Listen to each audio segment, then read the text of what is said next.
Hello, c'est Max Piccinini, entrepreneur, master coach, formateur, auteur best-seller. Et dans cette vidéo, je vais vous partager les leçons que j'ai apprises en plus de maintenant 21, 22 ans d'entrepreneuriat. J'ai à 2 reprises pu créer des entreprises leaders de leur marché. Mes entreprises, mes investissements maintenant divers, que ce soit en business ou immobilier, maintenant sont valorisés à plus de 50 millions d'euros. Au passage, quand je dis ça, ça paraît peut-être beaucoup pour certains, mais je vois ça comme ridicule par rapport à d'autres. Si je veux me comparer à Bernard Arnault qui a 215 milliards de valorisation et de fortune, donc je trouve que je suis qu'au début de mon voyage entrepreneurial. En tout cas, j'espère humblement, avec ces 20 années d'expérience, vous transmettre quelques clés, quelques leçons que j'ai parfois payées très cher. Et j'espère que ça vous aidera, ça vous inspirera sur votre voyage. Et j'espère surtout que ça vous évitera de faire des erreurs qui m'ont coûté très cher et qui ont été très douloureuses pour moi. Vois plus grand. S'il y avait vraiment une chose où je devais revenir en arrière et que je me serais dit à moi-même il y a 15-20 ans, c'est vois plus grand dès le départ. Je ne sais plus qui a dit ça, hein. Je ne sais pas si c'est Trump ou quelqu'un d'autre qui a dit ça. Ça ne prend pas plus d'effort de penser petit que de penser grand. Et l'erreur que j'ai faite, c'est parce que je ne croyais pas en moi, j'avais des doutes et des peurs, je n'osais pas voir plus grand. Je disais, ah ouais, mais ça c'est le maximum que je suis capable de faire. Et vos capacités sont illimitées, littéralement. S'il manque des compétences, vous pouvez aller les chercher. Si vous manque des connaissances, vous pouvez aller les chercher. Si vous manque de l'expérience, vous pouvez la gagner. Mais à la fin, vous ne voulez jamais vous limiter dans vos rêves. Tous les rêves peuvent devenir réalité. C'est pour ça que j'aime bien dire que si la nature peut nous donner la possibilité de rêver quelque chose, elle ne va pas se dire « Ah, tu peux le rêver, mais tu ne peux jamais le réaliser ». Donc, il y a une phrase de Napoléon Hill qui m'a vraiment marqué, quelques années, il y a bien des années, mais qui a changé ma vie. C'est ce que l'esprit peut concevoir et croire, il peut le réaliser. Tellement c'est puissant. Ce que l'esprit peut concevoir ou imaginer et croire, il peut le réaliser. Donc, tout ce que vous pouvez imaginer, tous ces rêves que vous avez, vous pouvez les réaliser. Et moi, je suis une preuve vivante, j'ai dépassé, mais tellement plus loin. C'est comme si je visais un marathon et au lieu d'avoir fait 40, je ne sais pas combien de kilomètres, j'en avais fait 400. Et c'est incroyable ce qu'on peut réaliser dans une vie. Et en 10, 15, 20 ans, quand on croit en ses rêves. Et ce qui s'est passé il y a peut-être, pendant 10 ans, j'ai fait peut-être l'erreur de penser trop petit. Quand j'ai pensé trop petit, à la fin, je suis comme devenu millionnaire et j'avais très très bien ma vie, etc. Je me suis dit, bordel, si j'avais juste mis la barre plus haute. Parce qu'une fois que l'esprit se dit, c'est ça que je vais atteindre, il va trouver un moyen d'y arriver. Donc si vous mettez la barre à 10 mètres de haut, bah, vous allez viser, vous allez travailler pour atteindre 10 mètres de haut. Mais si vous visez la barre à 100 mètres de haut, vous allez aussi trouver un moyen pour y arriver. Peut-être que ça va prendre plus de temps, mais vous allez y arriver. Et donc, je vous invite vraiment à vous questionner. Est-ce que vous pensez trop petit parce que vous avez peur d'échouer? Est-ce que vous pensez peut-être pas assez grand parce que vous avez peur de vos capacités? Peut-être que vous avez des croyances limitantes ou des doutes ou des peurs, des choses comme oui, mais si je gagne plus d'argent, déjà les gens vont pas m'aimer. Ou si non, je veux avoir une boîte qui va me rapporter 5 à 10 fois plus d'argent, ça veut dire qu'il faut que je travaille 5 à 10 fois plus. Ce qui est faux. Il faudra juste travailler 5 à 10 fois plus intelligemment. Et surtout, moi, ce que j'ai appris en tant qu'entrepreneur, parfois quand on pense fois 10, on travaille moins parce que d'un coup, au lieu de faire tout soi-même, on fait appel à d'autres personnes. On fait appel à des personnes intelligentes qui nous aident sur le chemin. Et d'un coup, on n'est pas obligé de travailler comme un dératé. Et donc, ce concept de pour gagner 2 fois plus, il faut que je travaille 2 fois plus, ça, c'est no good. Okay, et souvent, c'est les peurs sous-jacentes derrière. C'est ouais, si je dois gagner 5 fois plus, il faut que je travaille 5 fois plus. Non, c'est faux. Il faut juste travailler 5 fois plus intelligemment. Donc, mon conseil, vois plus grand. Autre élément, investis en toi. Qu'est-ce que ça veut dire? Ça, c'est probablement la meilleure chose que j'ai faite dans ma vie. Oh la main, si je dois dire, quel est l'acte et l'habitude que j'ai prise il y a plusieurs années qui a changé ma vie? C'est d'avoir pris une partie de mon argent. Au début, réellement, je crois que ça fait pendant 5 à 7 ans, tout ce que je gagnais, tous les bénéfices que j'avais, je réinvestissais en moi. C'est-à-dire quoi? Acheter une formation, faire appel à un mentor, rejoindre un mastermind. Parce que je me disais, ok, si par exemple, on va dire que j'arrivais à me sortir 10 000 euros par mois, okay. Donc au maximum, donc on va dire vous avez une boîte, je sais pas quoi, qui vous sort 300 000 balles de chiffre d'affaires à l'année, n'importe quoi, et vous arrivez à vous sortir un tiers, 10 000 balles, sans compter les impôts et ça. Mais on va dire que, allez, net, vous sortez 10 000 balles par mois, ce qui est déjà génial. Okay. Mais vous allez plafonner à 10 000 balles par mois. Parce que vous allez être bloqué par votre niveau de connaissance, d'expérience, de compétence. Et à un moment, ce que j'ai remarqué, c'est que, boum, à un moment, je vais atteindre un plafond de verre et je ne vais plus pouvoir progresser. Et je vais être là, bloqué. Bloqué. Par exemple, moi, j'ai eu des paliers du style à 1 million, et puis après, j'ai eu un palier à 2-3 millions. J'ai perdu 3-4 ans à 2-3 millions. Et pourquoi? Parce que je me suis dit, c'est bon, j'ai tout compris. Mais en fait, j'y arrivais pas. Peut-être que vous avez cette sensation à un moment de bloquer ou juste de progresser un petit peu, mais c'est comme s'il y avait un plafond de verre. Et la raison, c'est que vous manquez de compétences, vous manquez d'un nouveau niveau de connaissance, vous manquez un nouveau niveau de stratégie, peut-être un nouveau niveau en termes marketing, en termes de vente, en termes de recrutement, en termes de culture, en termes de mindset. Il y a juste un nouveau niveau de compétence qui vous manque. Et à chaque fois que j'ai bloqué, il me manquait ce niveau de compétence, un niveau de connaissance. Et alors, je me suis dit, quand même, Max, c'est le moment de réinvestir. Et donc, moi, j'ai vraiment pris l'habitude avec le temps juste de constamment investir. Donc, première chose, quand j'ai des bénéfices qui sortent de mon entreprise, la première chose, c'est je vais investir en quel mastermind, je vais faire appel à quel mentor, je vais faire quoi comme formation pour m'élever encore une fois. Donc maintenant, c'est devenu une habitude. J'ai plus jamais stagné. J'ai plus jamais perdre 3-4 ans de ma vie parce que mon ego me dit je sais tout. Ok, on sait pas tout. Et il y a toujours des choses qu'on peut apprendre. Et quelqu'un qui me dit je vais y arriver par moi-même, good luck. Tu vas peut-être pouvoir y arriver, c'est juste que tu vas mettre 100 ans, moi je vais mettre 10 ans. Donc c'est comme tu veux. Si tu veux perdre du temps pour juste prouver à tout le monde que tu l'as fait par toi-même, écoute, good luck, moi je préfère le résultat plutôt que d'essayer de prouver à tout le monde que je suis plus intelligent. C'est être intelligent d'investir en soi. C'est être intelligent de faire appel à des mentors. C'est être intelligent de faire des formations. C'est être intelligent et c'est surtout faire preuve de courage et d'humilité, de mettre son ego de côté, d'être seulement humble pour dire j'ai beaucoup de choses à apprendre encore. Je suis qu'au début de mon chemin. Donc à la fin, si vous arrivez à sortir que 10 000 euros par mois pour vous, vous allez bloquer au bout d'un moment. Vous ne serez pas en mesure de générer 50 000 euros ou 100 000 euros par mois parce qu'il vous manque un nouveau niveau de compétence et connaissance. Peut-être que vous arrivez à 15 000 et à un moment, vous allez bloquer. Et donc, à la fin, le secret, c'est au lieu de bloquer, je vais l'accepter, ouais, c'est compliqué, c'est comme ça, c'est mon maximum que je peux atteindre. Je vais dire, ok, peut-être que c'est le moment de me challenger, peut-être qu'il manque des compétences et des connaissances. Comment je peux croître, comment je peux penser plus grand. Investissez en vous. Donc, moi, ce que j'ai fait pendant les années, je vous l'ai dit, tout ce que je gagnais, je réinvestissais en moi. Dans ma carrière, j'ai investi 1,2 million d'euros en formation, en séminaire, en mastermind, en mentorat. Ça m'a donné un retour sur investissement x 42. Ça m'a généré littéralement 50 millions d'euros de fortune personnelle. Est-ce que ça valait le coup de les investir? Oh que oui. C'est quel investissement qui va me générer du 4200%? Même Warren Buffett, le plus grand investisseur de tous les temps, il est capable de faire du 20 à 23% par an. Investissez en vous. Un autre élément qui va vraiment vous permettre de passer au niveau supérieur et surtout d'avoir plus de joie à ce que vous faites, c'est de déléguer ce qui n'est pas dans votre zone de génie. C'est tellement peu de gens comprennent vraiment leur zone de génie. Et c'est difficile à comprendre parce que c'est tellement évident pour nous, on est tellement bon naturellement dedans qu'on pense que tout le monde est bon là-dedans. Par exemple, quelqu'un qui est incroyable en mathématiques et qui comprend la logique, il a fait, bah, bien sûr, je fais ça, mais tout le monde comprend ça. Il a du mal à comprendre que les autres ne sont pas aussi bons que lui. Alors que les autres, regarde, toi, t'es incroyable pour ça. Donc, votre zone de génie, ça revient à ce qui est noté sur le temple d'Elphes en Grèce, c'est connais-toi toi-même. Et la raison pour laquelle ils ont noté ça sur le temple d'Elphes, est-ce que c'était pour envoyer un message à l'humanité entière que c'est très important de se connaître soi-même. Et tellement peu d'entrepreneurs, chefs d'entreprise et même de personnes dans le monde prennent le temps de faire une introspection, d'apprendre à se connaître. C'est vital d'apprendre à se connaître. Quelles sont vos forces, quelles sont vos faiblesses, qu'est-ce que vous adorez faire, qu'est-ce qui est un talent naturel pour vous. Donc, par exemple, pour moi, le fait de communiquer, c'est quelque chose que naturellement j'aime faire. Je suis quelqu'un d'extraverti. Est-ce qu'on peut réussir en introverti? Absolument. Probablement, il y a plus d'entreprises introverties qui réussissent que d'extravertis.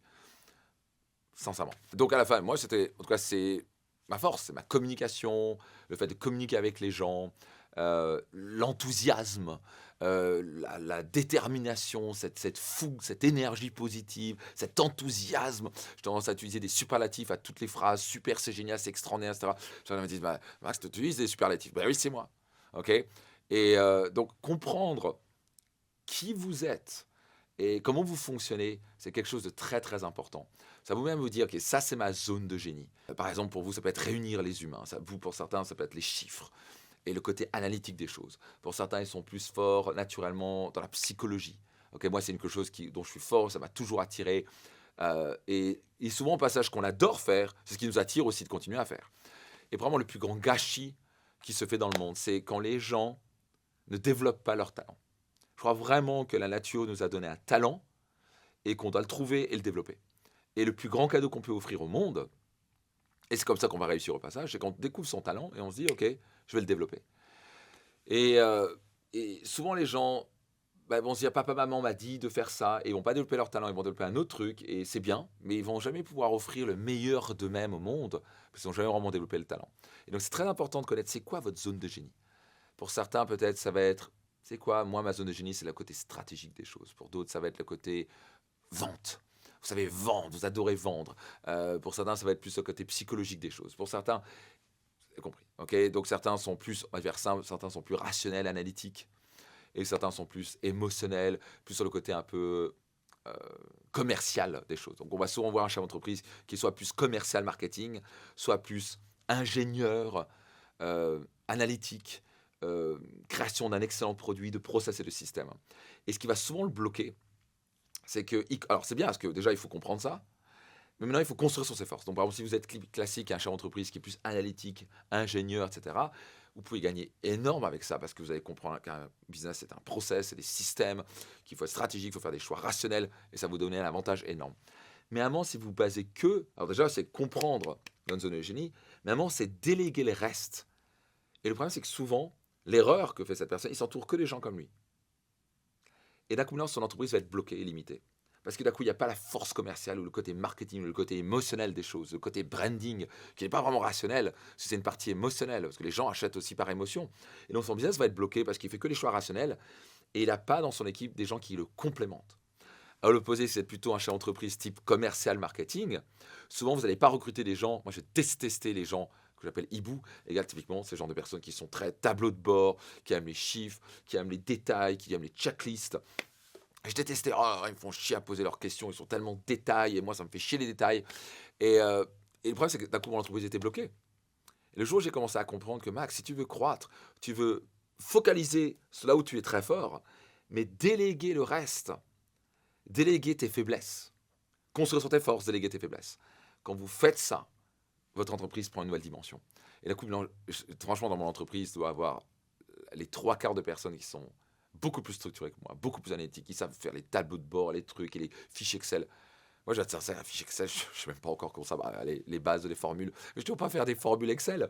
Et bon, j'aime lire les fichiers. J'ai appris à aimer lire les fichiers Excel parce que c'est vital pour prendre des décisions stratégiques. Et j'ai appris à aimer aussi, à mieux comprendre. Et j'ai appris par eux-mêmes. C'est comment tu fais ça et comment tu penses. Et ça m'a énormément aidé à développer mon côté plus stratégique, rationnel, développer des process et des systèmes dans l'entreprise qui m'ont permis clairement de passer l'entreprise au niveau supérieur. Et donc, la première chose, c'est identifier vos forces. C'est quoi votre zone de génie? Numéro 2, vous voulez construire et vous focaliser à développer un maximum sa zone de génie. Numéro 3, vous voulez déléguer vos faiblesses par des autres membres de votre équipe. Si vous faites ça, vous allez pouvoir arriver à un niveau de succès assez impressionnant. Une des plus grandes leçons pour moi, c'est de mettre la raison d'être au-dessus de tout. La raison d'être d'entreprise. Pourquoi on fait ce qu'on fait? Tellement de chefs d'entreprise n'ont pas de raison d'être. Les gens viennent au travail, leurs collaborateurs viennent au travail, et ils ne savent même pas pourquoi ils travaillent. Moi, ton job, c'est ça. Ton job, c'est faire la compta. Ok. Ils vont faire la compta, mais ils n'ont pas de sens dans ce qu'ils font. Enfin, ça, les joueurs de Ligue A, les meilleurs talents qu'on cherche, j'ai tellement chanté, j'ai du mal à trouver des talents, etc. Normal, parce qu'il n'y a pas de vision, il n'y a pas de raison d'être, il n'y a pas de sens. Et les joueurs de Ligue A cherchent à avoir un sens à ce qu'ils font.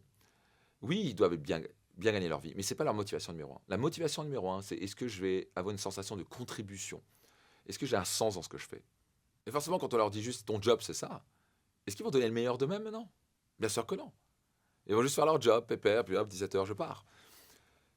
La raison d'être, ça a tellement changé ma vie sur le plan personnel. Comme je dis souvent, les 2 jours les plus importants de notre vie, c'est le jour de notre naissance et le jour où on découvre notre raison d'être. Et on sait pourquoi on a été bâti. Qu'est-ce qu'on veut laisser derrière nous une fois qu'on a quitté cette terre? C'est vraiment une des plus grandes questions à se poser. C'est une des choses qu'on fait à mon séminaire Destination Réussite. Ça change des vies. Les gens d'un coup ils disent oh bordel, je prenais conscience que j'étais en train de monter les échelles, mais que j'avais posé mon échelle sur le mauvais mur. Et je ne savais plus pourquoi je faisais ce que je faisais. Le pourquoi, c'est souvent inconscient. Je veux être aimé par mes parents, je veux être apprécié par les autres, je veux prouver à mon voisin que je peux gagner plus d'argent que lui. Ça, c'est poser vraiment sur l'échelle sur le mauvais mur. Pourquoi on fait ce qu'on fait? Et je crois qu'au fond de nous, on a vraiment, ça paraît pour certains, on va trouver ça bullshit, mais c'est tellement réel pour moi. Quand on va vraiment dans notre cœur, on a vraiment une envie et un désir profond d'aider les gens. Ce qui nous rend vraiment remplis et heureux, c'est de contribuer dans la vie des gens. C'est à la fin, une fois qu'on va quitter cette terre. Moi, j'ai perdu mon père à l'âge de 14 ans, j'ai perdu ma mère à l'âge de 26 ans. J'ai pu expérimenter à 2 fois les notions d'argent, les notions d'accomplissement, les trophées, les choses comme les habits, la maison, on s'en fout. Ce qui compte, c'est qui ils étaient. Qu'est-ce qu'ils ont laissé derrière eux une fois qu'ils ont quitté cette terre? Quelle est la trace qu'ils ont laissée? Et moi, j'ai envie de laisser une trace positive dans la vie, dans ce monde. J'ai envie de pouvoir me dire que j'ai pu impacter la vie de milliers de personnes, que j'ai fait ce monde un petit peu meilleur que ce qu'il était avant que je sois né. Et là, je me suis dit, quand j'ai démarré mon entreprise, je me suis dit, ben, c'est la même chose. L'entreprise doit avoir un but de contribuer dans la vie des gens. C'est juste pour gagner de l'argent, c'est bien. Il faut que ça gagne de l'argent, c'est évident. Mais à la fin, si le but vraiment était de simplement servir ses clients, contribuer à un monde meilleur, simplement améliorer la qualité de vie de ses clients et de ses collaborateurs, pour moi, ça c'est fondamental. Et dès que j'ai perdu de vue ma raison d'être, et ça m'est arrivé plein de fois, je vais être sincère, ça m'est arrivé au moins 7 ou 8 fois, où d'un coup, l'argent est passé au-dessus de la raison d'être. J'ai passé les moments les plus difficiles, j'étais perdu, j'avais une perte de sens. Et d'un coup, c'était juste une question de gagner de l'argent pour gagner de l'argent. Je perdais ma motivation. Et à un moment, j'étais juste en train de dire, attends, pourquoi je fais ce que je fais là? J'en ai marre, je pensais même à arrêter. Donc quand on commence à, quand vous avez une perte de motivation, ça vous arrive peut-être, peut-être ça vous arrive maintenant, perte de motivation, ah, je sais plus pourquoi je fais ça, j'en ai marre de bosser comme ça, et pourquoi je fais ça? Il y a cette sorte de mini-crise qu'on a. C'est simplement parce qu'on a perdu de vue ou on n'a jamais découvert sa raison d'être. Et dès que j'ai remis ma raison d'achat, je me suis dit, ok, Max, pourquoi tu démarré ce business? Pourquoi tu fais ce que tu fais? C'est pour impacter la vie des gens. Ok, tu crées ces programmes et ces séminaires pour réellement aider ces entrepreneurs à devenir financièrement libres. C'est pas génial ça? Et d'un coup, boum, l'enthousiasme est revenu, la motivation est revenue. Donc cette motivation intrinsèque revient naturellement quand on se reconnecte à sa raison d'être. Pourquoi je fais ce que je fais? Si le but est sincèrement dans le but d'aider, de faire un monde meilleur, vous allez réussir à un niveau absolument incroyable. Et je pense que c'est ce qui me différencie de beaucoup d'entrepreneurs que je vois qui sont là et je vois les blocs à 1 ou 2 millions. Est-ce qu'ils sont à 1, 2, 3 millions? Ils sont focalisés sur eux. Moi. Et ils s'en foutent des clients. Et à moi, les clients vont le sentir. Ils vont se dire, ouais, bon, ça va être juste transactionnel. J'achète le produit, je reçois ça, bon, ciao, je vais changer. Mais quand on est dans une entreprise où il y a vraiment une sincérité, une bienveillance, un sincère désir d'aider ses clients, les clients ne vont pas trouver ça ailleurs. Ils vont vouloir rester, ils vont vouloir vous recommander, ils vont vouloir rester dans un environnement bienveillant. Et je pense que c'est ça qu'on a réussi à faire au sein de Max Piccinini, ce qui nous a permis de devenir leader de notre marché. Une autre chose que j'ai appris comme leçon, famille numéro 1, business numéro 2. Et je vois un nombre de chefs d'entreprise qui mettent le business en numéro 1, même s'ils disent oui, ma famille c'est plus important, mais réellement, ils comptent plus leurs besoins dans le business. Ils sont plus importants dans le business, forcément, on sent important, on est le patron, tout le monde nous écoute, pas vrai? Et on rentre, et maintenant, la femme me dit, bah, il faut changer les couches du bébé. On ne sent pas très important, nettoyer le caca du bébé. Et avoir nos enfants qui disent, je m'en fous, bah, c'est juste papa, quoi. C'est pas Dieu. Et donc forcément, ça prend un coup à notre ego. Et donc beaucoup de gens fuient dans le travail, fuient dans le business, parce qu'ils ont la sensation de plus de contrôle, alors qu'avec la famille, ils ont beaucoup moins de contrôle. C'est très compliqué de contrôler les membres de sa famille, pas vrai. Et parce qu'on ne veut pas le faire. Et donc ça m'est arrivé, heureusement rarement, de mettre mon business en numéro 1. C'est complètement inconscient, parce que d'un coup je fuis là-dedans, parce que ça venait être un... Et c'est très intéressant ce qui se passe. Non seulement, cette période-là, j'étais pas heureux. D'un coup, je commence à prendre des décisions par stress et par ego, donc des mauvaises décisions à la fin. D'un coup, ça avait un impact négatif sur ma famille, parce que vous voyez que ma famille, j'étais focalisé trop sur mon business. Et bah, ça, c'est OK d'être focalisé sur son business. Mais qui est vraiment plus important? C'est à la fin, vous avez un flingue sur la tempe, et on doit vous dire, OK, tu dois soit arrêter ton business, OK, et tu peux passer le reste de ta vie avec ta famille, ou tu peux plus jamais voir ta famille, et tu peux continuer ton business. Tu choisis quoi? Il y a de fortes chances que vous choisissez immédiatement votre famille. Qu'est-ce qui est plus important que la famille? Rien. Et donc à la fin, je pense qu'il y a un ordre hiérarchique. La nature a fait en sorte qu'il y a un ordre hiérarchique des choses. Et dès que on viole cette loi-là, de mettre la famille en numéro 2 et le business en numéro 1, vous allez le payer cher. Et la famille va le payer cher. Et donc vous devez réorganiser les choses. Donc, est-ce que ça veut dire que vous allez passer 8 heures par jour avec eux? Bien sûr que non. Ils s'en foutent, vous allez les embêter 8 heures par jour. C'est pas ce que les enfants demandent. Mais c'est avoir ce temps de présence où ils sentent vraiment qu'ils sont numéro 1.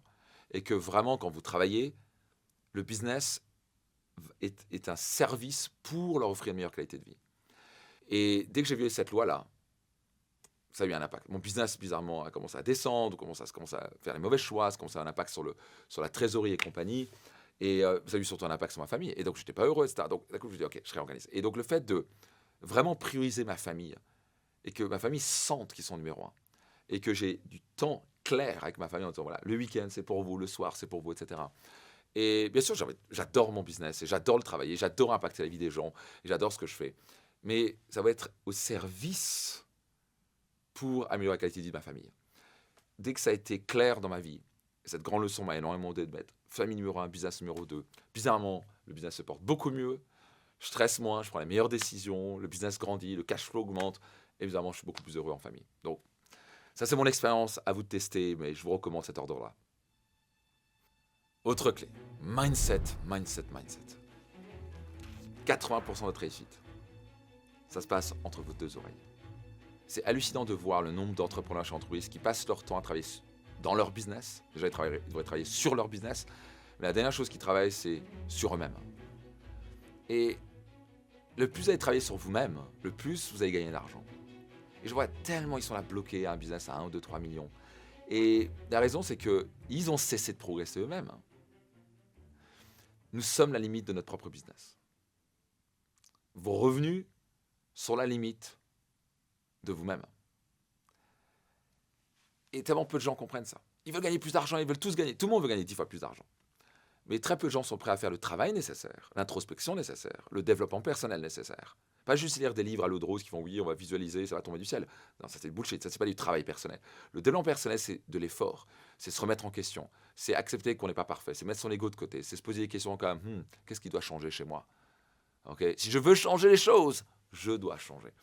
Et votre mindset, c'est vital. À la fin, je peux vous donner les stratégies, les clés, tout ce que vous voulez. Si votre mindset n'est pas correctement réglé, vous voyez les choses petites, vous ne croyez pas en vous, vous focalisez sur les problèmes plutôt que voir les opportunités, vous manquez de résilience, vous cherchez des excuses, vous critiquez, vous manquez de savoir-être. Tous ces éléments-là de mindset vont vous limiter. That's it. C'est aussi simple que ça. Si vous êtes focalisé sur vous, ça c'est l'ego, vous n'allez pas réussir parce que qui a envie de travailler avec quelqu'un qui est focalisé sur lui? Ça va être difficile de travailler avec quelqu'un comme ça. Okay? Donc, votre mindset, c'est pas 100%, mais c'est 80%. Donc, mon grand conseil, faites vraiment du développement personnel. Okay? Le vrai développement personnel. Pas de développement personnel, oui, je ferme les yeux, ça va tomber du ciel, et puis mon Dieu, il y a je sais pas trop quoi. Non. Travaillez sur soi. Développement personnel, c'est diagnostic de sa vie. J'en suis où? C'est quoi mes croyances limitantes? C'est quoi mes peurs? Qu'est-ce qui m'imite? Qu'est-ce qui me bloque? Quelles sont mes mauvaises habitudes? Qu'est-ce que je dois changer? Et ensuite faire le changement. That's it, c'est ça dans le personnel. Et pour ça, souvent, il faut faire appel à un coach. Je vous invite à faire des séminaires, à lire des livres là-dessus pour prendre conscience de ses propres faiblesses, de ses propres blocages, de ses propres peurs, de ses propres doutes. Beaucoup de gens ne veulent pas explorer ça. Ils ne veulent pas faire cette introspection.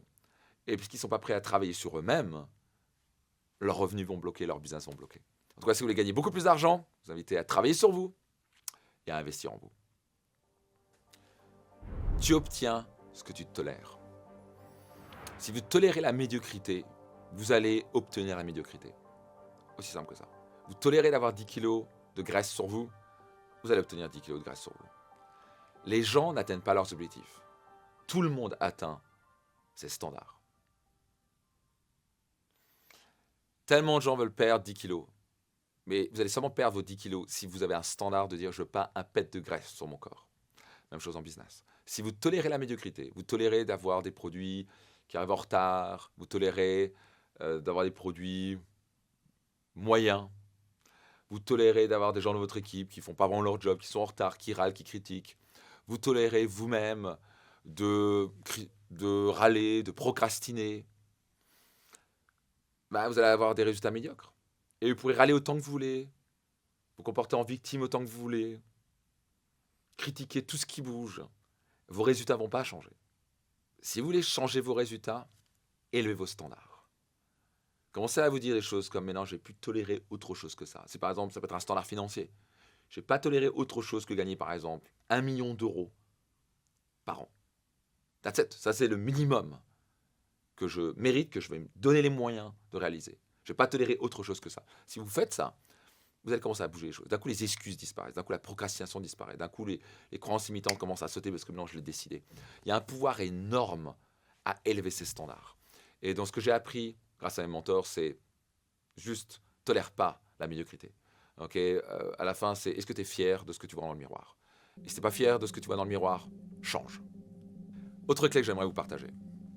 Ne tolérez que des joueurs de Ligue A dans votre équipe. Donc, c'est quoi des joueurs de Ligue A? Joueurs de Ligue A, joueurs de Ligue B, joueurs de Ligue C. Plutôt simple. Donc, joueurs de Ligue C, c'est une catastrophe, vous savez. Ils râlent tout le temps. Ils n'ont pas seulement la compétence, ils n'ont pas la bonne attitude. Ça, c'est facile. Vous devez les sortir et vous les sortez. Le joueur de Ligue B, souvent, c'est le plus difficile parce qu'il est assez compétent. Il n'est pas super compétent. Il fait juste son job. Mais souvent, il râle et puis il critique et puis machin. Et puis, en fait, vous êtes constamment en train de vous dire « Oh là là, il me fait chier. » Mais bon, elle est quand même bien. Et quand vous êtes dans ces notions-là, votre business va stagner. Et vraiment, là où j'ai stagné le plus, j'avais une boîte à ce moment-là, 2-3 millions d'euros de chiffre d'affaires. J'ai perdu 3 ans parce que j'ai toléré trop de joueurs de Ligue B. Et le pire, c'est que je croyais que c'était des joueurs de Ligue A, mais c'était des joueurs de Ligue B. Ils avaient une OK compétence. Ils étaient pas mal, on pouvait compter plus ou moins dessus. C'était constamment, est-ce que je la garde ou est-ce que je la garde pas? Est-ce que je le garde ou est-ce que je le garde pas? Et au moment où vous dites, je la garde ou je la garde pas, déjà, vous avez de fortes chances que ce soit un joueur de Ligue B. Vous voulez tolérer dans votre entreprise que des joueurs de Ligue A. Des gens compétents, des professionnels, sur qui vous pouvez compter, qui ont une super attitude, qui se remettent en question, qui prennent la responsabilité de leur job. Quand il y a une erreur, ils s'excusent, ils font le job. Certes, c'est rare, mais c'est votre job. Et bien sûr, ça va être compliqué d'attirer des joueurs de Ligue A si vous êtes un chef d'entreprise de Ligue B. Ça fait un peu mal ce que je dis, mais c'est tellement vrai. Et la raison, c'est que j'étais un chef d'entreprise de Ligue B et donc j'attirais des joueurs de Ligue B. Et donc j'ai dû changer, moi, créer plus de vision, de clarté, une culture d'entreprise au top, élever mes standards personnels. Et bizarrement, ça attirait naturellement des joueurs de Ligue A. Si vous attirez des joueurs de Ligue A, votre business va littéralement croître à l'infini. Réellement. Parce que vous savez que seul, vous ne pouvez pas y arriver. Et souvent, avec des joueurs de Ligue B ou C, vous devez refaire leur travail, vous êtes frustré, et puis il y a toujours des critiques, et donc vous perdez énormément de temps. Vous perdez énormément de productivité à gérer des problèmes, à refaire des jobs, des choses qui ne sont pas faites, et surtout à vous arracher les cheveux. Quand vous êtes les joueurs de Ligue A, vous dormez sur les 2 oreilles, vous adorez votre métier. Certes, rien n'est parfait. Vous pouvez compter les uns sur les autres, et l'entreprise grandit, on peut servir nos clients au plus haut point. Si vous voulez avoir vraiment de la joie à entreprendre, en tout cas 95% du temps, et avoir un business vraiment prospère, vous ne pouvez pas tolérer autre chose que des joueurs de Ligue A. Un autre secret que j'aimerais vous partager, qui vaut beaucoup. Pensez qui et pas juste comment. Voyez-vous, on grandit à l'école en apprenant constamment comment. Et souvent, on apprend à être bon partout. On veut être bon en maths, on doit être bon en français, on doit être bon en allemand, en anglais, on doit être bon partout, en histoire géo, etc. Et dans une entreprise, ça ne marche pas comme ça. Si vous voulez réussir, vous ne voulez pas être bon partout, vous voulez être extraordinaire à une chose et déléguer le reste par des joueurs de Ligue A qui vont être extraordinaires à ces choses-là. Si vous faites ça, vous allez avoir des résultats extraordinaires. Et souvent, la question qu'on se pose inconsciente, c'est comment je vais pouvoir faire ça? Comment je vais y arriver? Au lieu de se poser la question, qui connaît comment y arriver? Et si vous regardez les gens les plus riches de ce monde, j'ai étudié ça en long en large, ils ne se posent pas comment, ils se disent qui va le faire. Ils ne se disent pas comment je vais vendre à mes clients. Ils se disent qui je connais qui peut m'aider à vendre. Ça peut être qui je connais qui peut me donner des stratégies pour que j'apprenne à mieux vendre. Ça peut être un mentor, une formation. Ça peut être aussi ça peut être un commercial qui recrute. C'est son métier depuis 10 ans de faire ça. Et qui fait ça à longueur de journée et qui va faire ça 24 heures sur 24, ou en tout cas 8 heures par jour, plutôt que vous essayez de faire que 2 heures par jour ça. Et souvent, ce qui bloque un business, c'est on se pose la question comment, au lieu de se poser la question qui connaît comment. Et c'est là où vous prenez vraiment la place de leader, de chef d'entreprise, de chef d'orchestre, au lieu d'essayer d'avoir les réponses à tout et connaître tout. Ça, c'est OK pour démarrer. Mais sinon, vous allez vite bloquer à un moment si vous avez les réponses à tout et vous essayez de faire tout. D'un coup, vous devez chercher des qui savent comment, qui vous libèrent ce temps-là, mais qui ont aussi la compétence bien supérieure à vous. Et c'est comme ça que votre entreprise grandit. Donc, ce secret m'a vraiment permis non seulement de me libérer des dizaines d'heures par semaine de boulot, de pouvoir avoir plus de temps avec ma famille et surtout, clairement, d'augmenter mes revenus et de servir bien plus de clients. Autre clé ici. Les moments les plus difficiles de notre vie contiennent les graines du succès. Qu'est-ce que je veux dire par là? on a tendance naturellement à fuir la douleur. Le cerveau est câblé pour chercher le plaisir et fuir la douleur. Donc par exemple, c'est pour ça qu'il y a tellement de gens qui sont attirés par les bonbons, les pizzas, ok, le sucre et les légumes. Alors que bien sûr, les légumes, pas ça, les légumes c'est super bon, mais bon, bref. Mais donc c'est moins sexy que le sucre. C'est la raison pour laquelle il y a une personne sur 3 qui est obèse, et c'est la raison pour laquelle la majorité des gens n'ont pas la vie qu'ils veulent. Donc bizarrement, derrière la douleur, il y a le succès et le bonheur. Et on revient sur sortir sa zone de confort, pas vrai? Si vous connaissez ça, vous avez entendu ça 1000 fois. Mais c'est bien de le savoir, mais il faut surtout le faire. Et donc, au lieu de reculer devant les difficultés, c'est dire, ah mon Dieu, c'est difficile, allez, on râle. C'est plutôt dire, yes, dans ce moment difficile, je vais en tirer, il y a une graine là, ok? Et en persévérant, cette graine va se transformer en plante, va pousser, ça va me donner une grande clé pour réussir. Si vous regardez vraiment, les plus grandes leçons de notre vie ont été les moments les plus douloureux, pas vrai? Parce qu'on apprend énormément dans la douleur. On n'apprend pas dans le succès. On apprend très peu dans le succès. C'est bon, là, là. On apprend beaucoup dans la douleur et l'échec. Et vous vous rappelez sûrement ce moment où vous dites, oh bordel, plus jamais ça va m'arriver. Et ça, c'est quelque chose qui est devenu très fort, qui est devenu une de vos forces, parce que vous avez vécu ce moment douloureux. Donc, au lieu de reculer devant la difficulté, cherchez la difficulté. La difficulté, c'est le GPS. Faites ce qui est difficile, faites ce qui est inconfortable, faites ce que les autres n'ont pas envie de faire, et vous allez réussir à un niveau extraordinaire. Le monde appartient aux gens courageux qui se disent « j'ai pas envie de le faire, mais je vais le faire quand même. Je le sens pas, mais je vais le faire quand même. » Imaginez-vous, vous n'allez jamais progresser dans votre vie si vous dites « je le sens pas aujourd'hui ». On ne le sent jamais. Certains, ils attendent tous les feux verts, qu'il y ait 42 feux verts en même temps. Je le sens bien, mais c'est quand tu vas le sentir? Tu ne vas jamais le sentir. Je ne sens pas, je le fais quand même. C'est mon job, c'est ma responsabilité. Je sors de ma zone de confort, je fais ce qui est absolument nécessaire pour avoir une entreprise prospère. Si vous faites ça, vous allez avoir un niveau de succès hors norme. Autre leçon que j'ai apprise dans ma carrière d'entrepreneur, n'écoute que les gens qui qualifient pour transmettre. Qu'est-ce que je veux dire par là? Vous ne voulez pas aller voir et prendre des conseils de monsieur tout le monde. Donc je dis souvent, si vous avez un problème mécanique de votre voiture, vous n'allez pas chez le coiffeur lui demander comment réparer la voiture. Vous allez chez le mécanicien. Et malheureusement, tellement d'entrepreneurs et personnes vont prendre des conseils chez papa, maman, qui est docteur, mais qui ne connaît rien au business. Et ils vont aller voir leur ami, qui est je ne sais pas trop qui, travaille dans la banque à Société Générale en tant que salarié, qui va prendre des conseils. Il n'est pas apte à vous donner un conseil. Ce sera un mauvais conseil. Il va naturellement vous envoyer ses insécurités, ses peurs, ses doutes, ses pensées limitantes. Donc, allez vraiment chercher l'information de gens qui se qualifient de transmettre. Et j'entends aussi des gens, je ne veux pas dire, mais il y a certains qui écrivent des livres sur le bonheur, et quand vous les connaissez en personnel et en vie privée, c'est des gens qui sont en dépression. Vous voyez leur tête, ils sont malheureux. Donc ce n'est pas des gens que je vais écouter, parce qu'ils ne sont pas aptes à transmettre. Ils peuvent parler théoriquement des choses.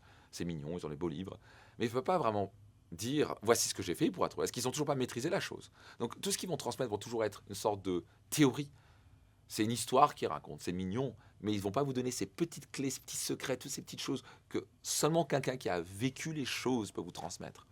Et une chose, par exemple, je me suis promis quand j'ai démarré ma carrière de coach et formateur et de mentor, c'est de transmettre uniquement ce que j'ai appris à maîtriser. Je n'ai jamais transmettre quelque chose, je ne peux pas dire j'ai maîtrisé cette partie-là, ou en tout cas que j'ai maîtrisé à un certain niveau. Et tellement de gens font ça. Tellement sont là, il y en a beaucoup qui s'inventent coach. Et ils vont donner des conseils. Il y a classique, le gars du 21 ans qui donne des conseils sur comment être heureux en couple quand il est célibataire. Et il a 3 ans d'expérience dans ses relations. Et il y a des gens comme ça. Vous n'avez pas écouté ces gens-là. Ils sont peut-être motivants, ils sont peut-être enthousiastes. Mais j'ai cru halluciner. Moi, j'avais une des personnes que j'avais rencontrées et elle me disait, voilà, je vais faire une chaîne YouTube et je vais venir coach, donner des conseils sur les couples, etc. Je dis, mais t'es en couple? Elle me dit non. Et en plus, c'est une personne qui avait un mal de chien de se mettre en couple. Et dès qu'elle était en couple, ça partait en cacahuète. Mais ça tient pas la route. Et malheureusement, il y a des gens qui écoutent ça. Alors, elle m'a dit ça. Elle m'a dit quoi, comment faire. Mais ça tient pas la route. Et donc, forcément, vous allez avoir des mauvais conseils parce que la personne ne vit pas les choses. Donc, faites très attention d'écouter que les personnes qui ont pu vraiment dire « je l'ai fait ». Et donc, ça amène à un autre principe fondamental qui est s'entourer des meilleurs et d'apprendre des meilleurs.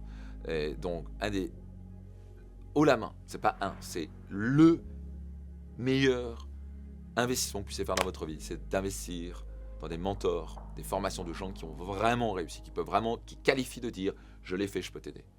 Ok, ça, c'est réellement, j'en ai vu un dernièrement encore qui dit « comment créer une boîte à 10 millions ?» Le mec, il doit avoir une boîte à 1 ou 2 millions. Je dis, mais tu sais pas gérer une boîte à 10 millions. Moi, je sais. Moi, je peux parler d'une boîte à 10 millions. Je peux pas parler d'une boîte à 1 milliard, parce que je n'ai pas une boîte à 1 milliard. Mais je peux parler d'une boîte à 10 millions. OK? Mais lui, qu'est-ce qu'il parle? Et donc, les mecs, ils vont acheter une formation, un mastermind d'un gars qui fait 1 million de chiffre d'affaires.